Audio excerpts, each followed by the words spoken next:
नमस्कार दोस्तों, आप सभी का मेरे YouTube चैनल पर बहुत बहुत स्वागत है। और आप सभी से गुजारिश इतनी है कि जितना प्यार आपने बाकी ऐप्स पर दिया वो यहां YouTube पर भी दीजिएगा। सब्सक्राइब किया आपने, बेल आइकन जरूर दबाइएगा ताकि हमारे और आपका संवाद चलता रहे और आपको मेरी वीडियोस मिलती रहे। अब आपके मन में सवाल यह होगा कि क्या टिकटॉक परमानेंटली बैन हो गया है, क्योंकि इंडियन गवर्नमेंट ने 59 ऐप्स को बैन किया और उसमें प्रमुख तौर पर टिकटॉक है। आपके मन में सवाल यह होगा कि आपने जो सालों साल टिकटॉक पर मेहनत की, क्या वो जाया हो जाएगी? क्या टिकटॉक फिर कभी लौट कर नहीं आएगा? क्या टिकटॉक हमेशा के लिए बैन हो गया?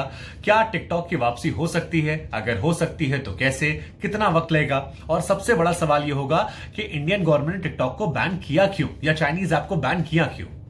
तो हम आपको बता दें कि सबसे पहली बात, जो जरूरी बात है वो ये है कि उम्मीद पर पूरी दुनिया कायम है। और आपको यह समझना होगा कि अगर हिंदुस्तान और पाकिस्तान में जंग के बाद आपस में बातचीत हो सकती है, राउंड टेबल, तो यहां भी कोई आपको नाउम्मीद होने की जरूरत नहीं है। चीजें हमेशा पॉसिबल होती हैं बातचीत के जरिए।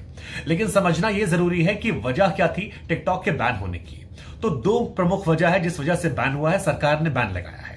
पहली वजह है गलवान घाटी में जो कुछ हुआ, 20 सैनिक हमारे शहीद हुए, उससे नाराजगी देश भर में थी। चीन पीछे नहीं हट रहा था, हमारी जमीन पर कब्जा करने की कोशिश कर रहा था और भारत सरकार को लगा कि चीन को फाइनेंशियली कमजोर किया जाए क्योंकि वही उसकी ताकत है। दूसरी वजह हो सकती है कि जो तमाम इस वक्त खबरें आ रही थी कि हैकर्स को लेकर, कि चाइनीज ऐप जो है वो डेटा चीन भेजते हैं और हमारी इंफॉर्मेशन वहां जा रही थी, जिस वजह से इंडियन गवर्नमेंट ने बैन कर दिया होगा। अब आपको दोनों का जवाब देते हैं कि कैसे टिकटॉक लौट सकता है। जहां तक बात गलवान घाटी को लेकर है, जैसा मैंने कहा कि बातचीत से सब कुछ संभव है।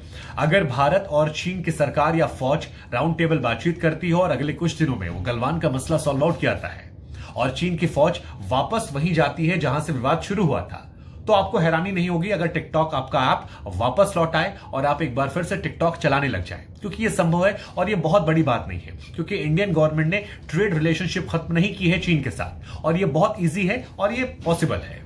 दूसरी मुकम्मल वजह की अगर बात की जाए तो वो है हैकर्स को लेकर।